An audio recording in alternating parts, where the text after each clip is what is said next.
We welcome in Steven Nelson, who is dealing with the searing heat in D.C. But also, Steven, what's the latest? What else have you been able to find out here about Juan Soto testing positive for COVID-19?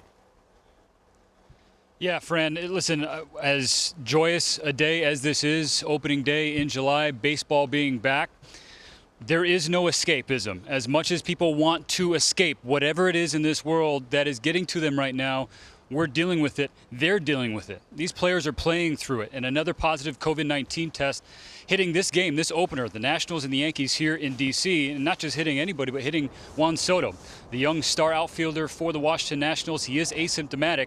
Remember, he and Howie Kendrick were among those major leaguers who were a little late getting to summer camp while dealing with this, and he's been around the team. He played on Tuesday, and talking to some of those in the media who cover the Nationals on a more daily basis, they point out that Soto has not been wearing a mask all the time. They're not saying that to shame him. They're just saying what it is, because now at this point, the Nationals do have to do contact tracing and see if any teammates or staff came into close contact. Now, in the MLB rulebook, close contact is defined by the CDC's definition. Someone who lives in the same household. If you've been in proximity to somebody close by for 15 minutes or longer.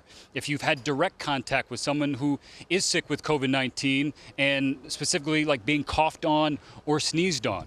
That's what they have to assess right now. Mike Rizzo and Dave Martinez met with the media digitally here shortly, just a short time ago, Fran, and they said all other tests have come back negative, including that of Howie Kendrick, who did make the opening day roster, unlike Juan Soto, who was left off, and Emilio Bonifacio has his spot instead.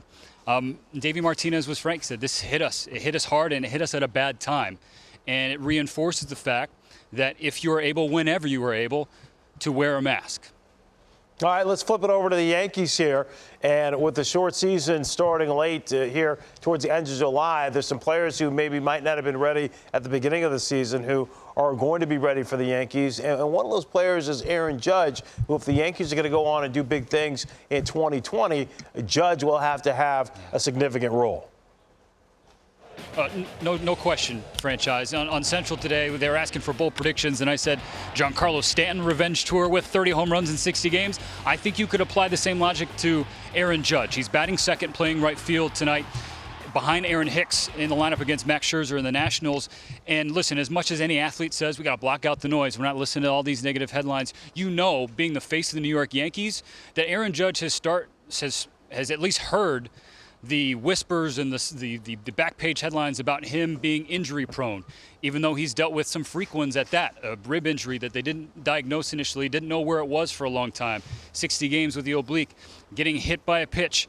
So I expect a big show to be put on here in 2020 by Aaron Judge, and it's been a blessing for the Yankees, as it has been for several other teams in Major League Baseball, in a way that Major League's opening day was pushed back, because you get healthy bodies back, like Judge, like Stanton, like Aaron Hicks, like James Paxton for New York. And I should button up one more thing, Fran. I apologize for forgetting this earlier about Juan Soto. For any Nationals fans or baseball fans wondering, well, when is he going to be back now? Because he's not on the opening day roster.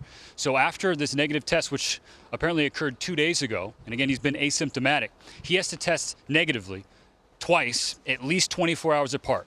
So that testing, again, a test could come back from yesterday's batch negative for Juan Soto. Well, he needs another one at least 24 hours in between the next one. So if anybody's wondering how long is this going to keep Soto out, as soon as he can test twice negative, he'll be back playing for the Washington Nationals. And I know right now when we're talking about baseball games, and typically, Fran, with injuries, whether it's a wrist or a knee or whatever, like, oh, that guy's not in the lineup, this is what they're missing against this particular pitcher. Yeah, Juan Soto has done well against Garrett Cole. You look at the World Series last year as evidence of that. But right now, honestly, I couldn't care less. The Nationals teammates couldn't care less. They're just worried about Juan Soto, his family, his teammates, and everyone in the organization, making sure that they're 100% healthy. All right, the great information from Steven Nelson clarifying the situation with Juan Soto. You get a good look at where Steven is inside the Nationals Park there. But a nice job to kind of keep everybody up to date on what's taking place and what the protocol is for Soto to get back into the lineup.